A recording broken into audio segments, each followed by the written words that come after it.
Welcome to Enviro Vibez podcast, a podcast where the vibes are high and the environmental impact is low. So today is just me and Gus, and we're just going to get a little bit raw about the things that nobody tells you about environmental work. So a lot of the times, like clients or just the general public don't know what goes on behind the scenes. I mean, they just see we do asbestos abatement and we demolish, but they don't know like what it really takes to get to that point to a project, right? So let's just talk about behind the scenes. So let's see like industry realities. So one thing that people think is that demolition is just smashing walls with a sledgehammer. What do you think about that? Well, I mean, it's an art. It's an art. I've been doing demolition abatement, asbestos abatement, lead, mold, water damage for the last 35 years, and it's not as easy as it sounds. You know, it's not just grabbing a sledgehammer and start tearing out the building. Working in the environmental industry, any building that prior to any demo, we need to have the proper documentation. Why? You know, there's ABC companies that I encounter personally where they're doing the work the wrong way.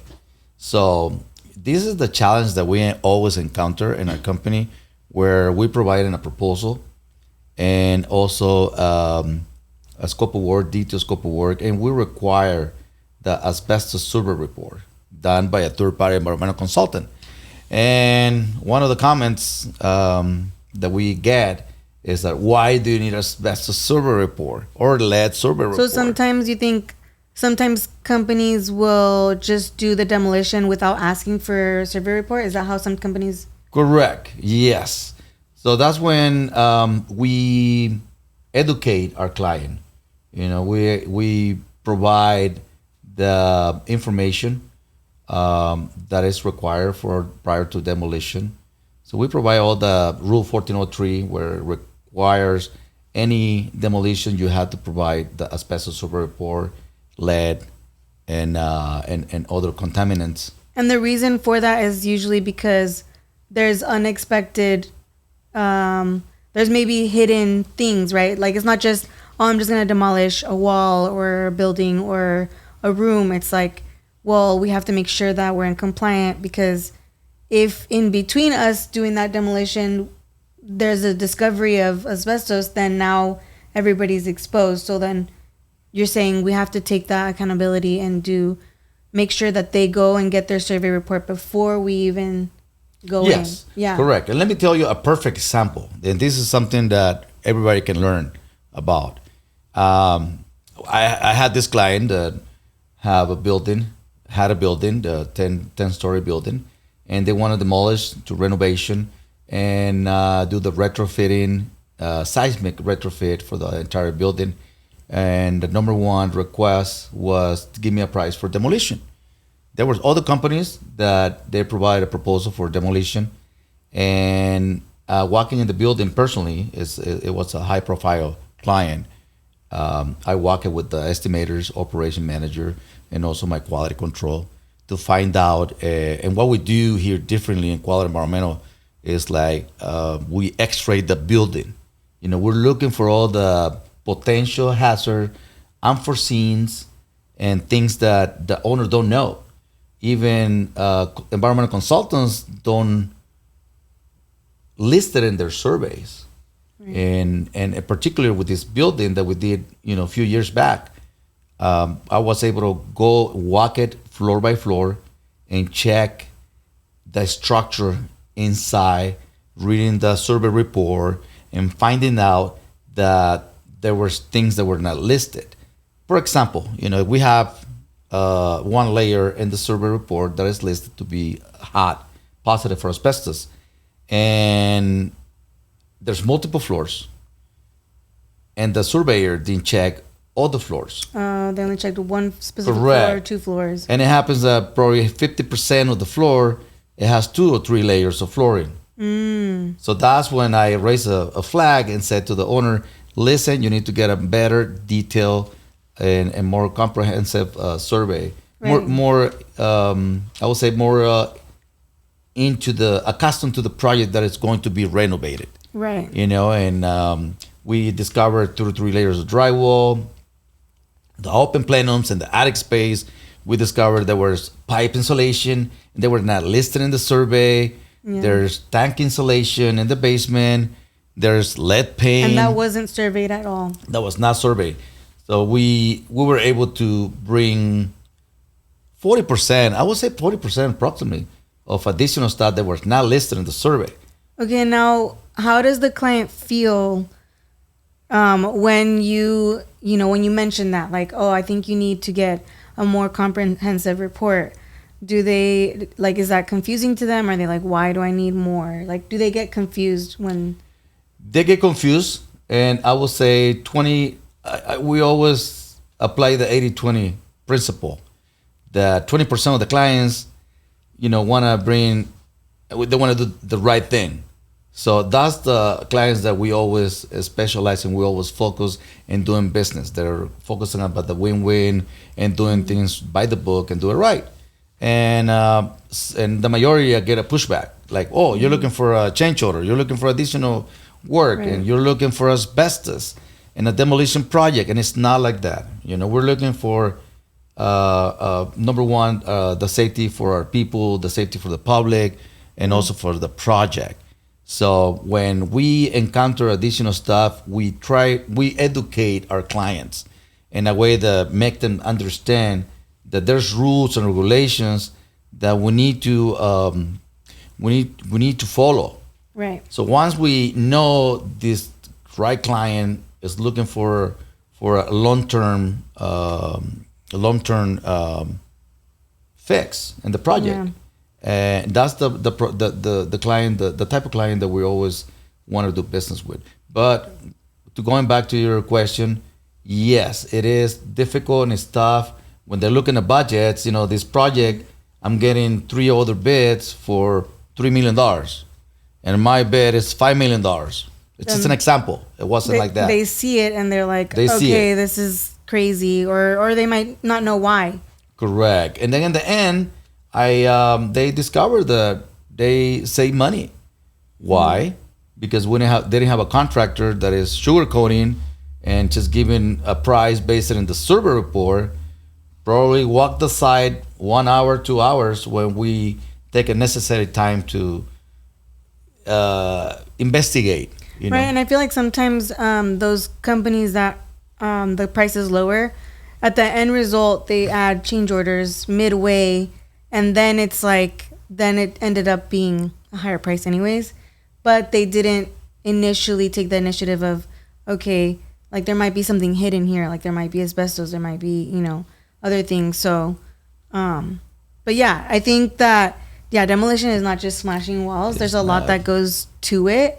And like you had mentioned, compliance and regulations, I think those are huge things, and I think that's why we have a designated like contracts person to make sure that they look at everything and like all the paperwork that goes on, because there's a lot of paperwork that goes on behind the scenes. It's not just like, oh, let me submit a price and that's it.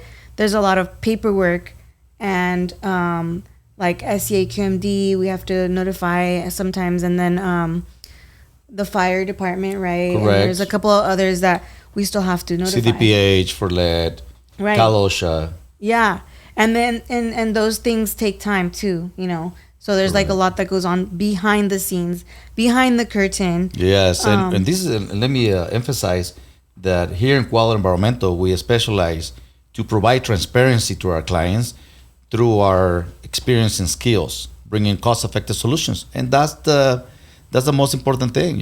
Bringing transparency to the client. What do you really want, so we can fit your budget? Yeah. You want something temporary or you want something permanent? And of course, permanent is more cost-effective because you don't have to worry about. You can remove the asbestos, lead, mold, right, water damage, and you don't have to worry in the future when you're doing a renovation. And another thing I wanted to mention too is disposal. So like disposal of asbestos, like, some people that don't know, you can't just throw asbestos in any trash bin. Correct. No. Like this is a regulated substance that has to be taken, and there's paperwork for that as well. Correct. Any asbestos material, lead material. Let's talk about asbestos. Supersede the rest, but asbestos is the most important. We had to double bag it. We had to keep it wet. When you're removing the material, you have to keep it wet. Put them in a bag, a 6 mil poly bag. Double bag it, label it, place it in a dumpster with double line plastic, 6 mil poly, and send it to either Azusa or other disposal sites. And there's a new update now. Waste management is requiring to do a waste profile per site and for different type of materials that you're going to dispose. They make more strict the waste that is going to Azusa. So most likely we're going to be using places out of the state. Out of the state, a different Correct. state, yeah. Yes. And then those things, obviously, the owner has to sign off, and so does the owner have to have this paperwork in their system for many years, or is it like they hire us, we remove the asbestos, and then we take it to a landfill, and then what goes on after that? The process is not as complicated, but for us it's easy. We've always been doing it for the last 20 years in quality. I've been doing it for 35. But number one is the survey report prior to demolition. Then once we identify the materials, we'll provide a proposal with the right cost-effective numbers and solutions. Then once we get that approval, we submit notification to AQND and CalOSHA, and it takes 14 calendar days for the asbestos notification as per Rule 1403. Then once we are in abatement mode, we contain that area with plastic. Then we have our technicians that are certified to remove the asbestos in a wet environment. We double bag it, take it to the dumpster, ship it outside either outside the state, out of state, or here in Azusa. Yeah. And once we, the owner, prior to send the trash or the dumpster out of the job site, the owner must provide an EPA number. That's a number they need to get through the state, and they need to sign the waste manifest. That's the owner's responsibility. Now, do they own the waste? Yes. So they own the waste for how many years? Yeah, let's say they're going to move the landfill from Azusa to another site. I mean, they're still responsible. Wow. Yes. That's kind of scary. But I mean, because we do it the right way, we do the proper methods, we label all the bags, and in the end, they'll be fine. Correct. Right. Yes. We do it the safe as possible. Right. way. And then now going into safety, safety isn't just a, sorry. So like behind the scenes, like safety is not just like okay, let's check the box. Like, safety, check box. I think there's a lot to it, especially in our industry. Like there's other industries, obviously, it's just hard hat, safety glasses, boots and vests. But for us, like there's a lot. Safety is huge. I mean, in the asbestos world, because we have to do containments, and we have to make sure that we're keeping all the elements in that containment so it doesn't spread to the whole other part of the building or the public and the employees as well, right? And they have to be wearing the mask that we have right here, full face, the suit. I mean, there's a lot that goes on, and I think I wanted to just highlight that safety is not just like a checkbox. Okay, we're Correct. just like there's a lot, and we can't cut corners when it comes to safety, because safety is like people can be harmed, people can it causes cancer, so like people can get cancer. Yes. I mean, you could be eating at a restaurant and somebody's removing asbestos 2 buildings down, and it could spread in the air, and if the company is not taking care of doing the safety measures, then the public is just exposed. So that's very important, I think. Correct. No, I mean, you hit the nail on the head. Yeah. The priority in quality environmental business culture is safety is the priority number one. Yeah. We're constantly training our people. We have weekly meetings. We have daily meetings in the job sites before they start working. and not just in abatement, doing demolition or lead abatement, mold, but in every project we focus 100% in the safety to our personnel and our technicians. This is it's a dangerous trade. Asbestos is dangerous. I've been doing it for 35 years. I remember back in the days, and this is what inspired me to build the company from our house, and build From the garage. a business, a Out of your business, garage. a family-owned business. There were companies in the 90s. They didn't want to buy rubber boots, and we were making our boots out of carton boxes and duct tape. No knee pads. They didn't give us no knee pads. I was making my knee pads with rags and duct tape. Even gloves. We didn't have no gloves. They were giving us PAPR respirators like this one right here. This is not the PAPR. This is a full face. PAPR is with the battery power respirator. Oh, okay. And when you're doing chemical removing the mastic of the floors, you use this chemical. Either is a vegetable base, like soybean or any other chemicals. They're supposed to give us organic filters. They didn't provide organic filters. Then how would you? So then what would happen? We were working in the floors with our paper suit. Yeah.